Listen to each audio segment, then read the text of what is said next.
Just on media, SBS, the television network, has finally apologised to Warren Mundine, the no campaigner for the referendum, after a heated exchange he had with Marcia Langton in early October. You might remember this, where the host of that discussion, it's hardly a discussion, it was a shouting match, accused Warren Mundine of racism and repeatedly interrupted him. Have a listen to this. Fixing the problems that we have in Aboriginal communities. I'm not going to sit here and cop lies from people. We're not going to sit here and take you abusing a national treasure like Marcia Langton, who never said that Australians were racist. And you must accept. And her words were twisted. I'm going to stop you there, Warren. People make the decisions. I think, well, we've just seen who Warren Mundine is. Yes, that's right. Well, let's bring in our panel now. Joining me, former Speaker of the House, Bronwyn Bishop, and the Australian's media writer, Sophie Elsworth. Now, Sophie, to top this off, Mundine's microphone, as we understand it, was reportedly cut off by SBS, someone in the control room, as that exchange went on. And we saw Narelda, the host of that debate, basically calling Warren a racist and telling him to shut up so that our national treasure, Marcia Langton, could speak. Steve, this 7 or 8 minute session, I think it was, is nothing short of utterly disgraceful from a taxpayer-funded broadcaster. I first wrote about these comments the day after the Voice referendum. I was just gobsmacked when I was watching that live. And a couple of things here. SBS has finally apologised to Warren Mundine. Now, they would not release the Ombudsman's report, had to get it through other means, which I think is disgraceful that Australians are not able to access this. Narelda Jacobs has not apologised to Warren Mundine. I've repeatedly asked SBS if she will be. They have not commenting. Whether she's been disciplined or not, I don't know. They won't say that either. There is a protection racket inside SBS for this type of conduct. And to treat Warren Mundine like that, label Marcia Langton a national treasure, is nothing short of disgraceful. And I think the whole situation with this is an embarrassment to the SBS, and they should hang their heads in shame because they are meant to be impartial. Bronwyn, I mean, you go back to the whole referendum debate and as it played out, and it's things like that from SBS that Australians sat up, took notice and said, well, I'm not going to cop this. I don't wear this idea of voting yes. Well, Steve, that's right. And what this apology has done is just remind us of how Albanese split the Australian nation, pursuing what he thought would be an easy victory for him, which he thought would be a piece of cake, and tell everybody nothing. And I think we have to remember that. This is a man who I've said again and again, Albanese I mean, who I sat in that chamber with for more than 20 years and nobody ever said was a leader. And this is the man who split the nation. You had 3 people in that studio of Aboriginal heritage who were in disagreement, but it just came out as that awful display of vitriol. And I think that Albanese, in failing in his address of what he's achieved in the last year, failing to mention at all the referendum and what it did to Australia, again reflects on him. So that apology was well and truly deserved for Warren, who fought a splendid campaign, and he put up with some dreadful attacks. But he's a strong man, he believed in what he was saying. And he and the new thinking that Senator Price is bringing about, that is that victimhood is not the way forward. It is to find out where the need is and to address it.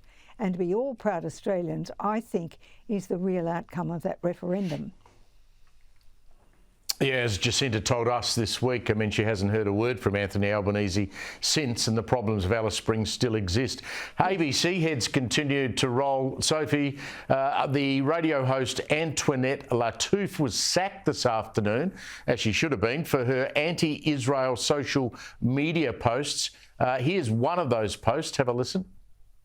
Israelis get killed, Palestinians just die. Language matters. Israelis are always killed. You can also use the word slaughtered, barbaric attacks, victims of terrorism when describing their tragic deaths. But for Palestinians, given the body count exceeds 10,000, best to keep it ambiguous. Like, all these Palestinians have died. We don't know how. Maybe they spontaneously combusted. Maybe it had something to do with a dodgy air fryer or a Tesla. How the hell did she ever think she was going to keep a job at the ABC by doing that? Well, Steve, I broke this story this afternoon after putting inquiries into the ABC.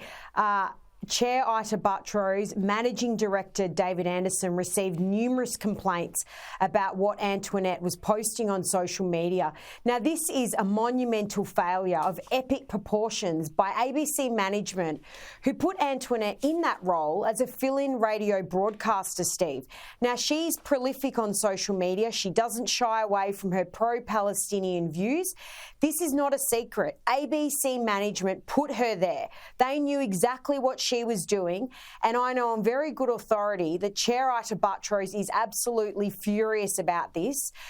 Management are in damage control. They're scrambling tonight. They don't have a host to replace Antoinette tomorrow at this point. When I last made inquiries about an hour ago, it is an absolute shambles. And Steve, I will say this, it always falls one way with the ABC. You never see hosts getting scolded for pro-Israel tweets or pro-Israel posts or pro-voice the no side. It's always the same view, the leftist view of the ABC.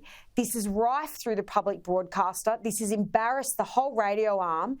And Steve, this is just an absolute disgrace that these sort of people are getting plum roles on the ABC. Management are putting them there. Bronwyn, you and I have been around long enough to know when the ABC was classy, it was independent, it was balanced, and you could turn it on and you could rely for it. You know, the 7:45 news was always there, independent, accurately reporting. How's it gone so bad so quickly? I mean, it's just disgraceful these days. Well, the rot really began in the 70s, and it slowly got worse and worse. And you always had a socialist cell in there. You had people who were very much identified along the way with the far left of politics. And unfortunately, there's no discipline from the top. It seems to be run by a collective. And my solution has been, or recommendation has been, that the charter that is contained in the legislation that established the commission or the corporation should be enforceable. Because in the legislation it specifically states that it is not enforceable. You can't bring an action against the ABC for breach of its charter. Now, if you made the charter enforceable, then you would start to get accountability. It can't be beyond the wit of man to do that. So I think it's about time that happened. And then I think in the future there has to be a look at whether or not the ABC should become a subscription service. The BBC is looking at that. It may well be looked at here.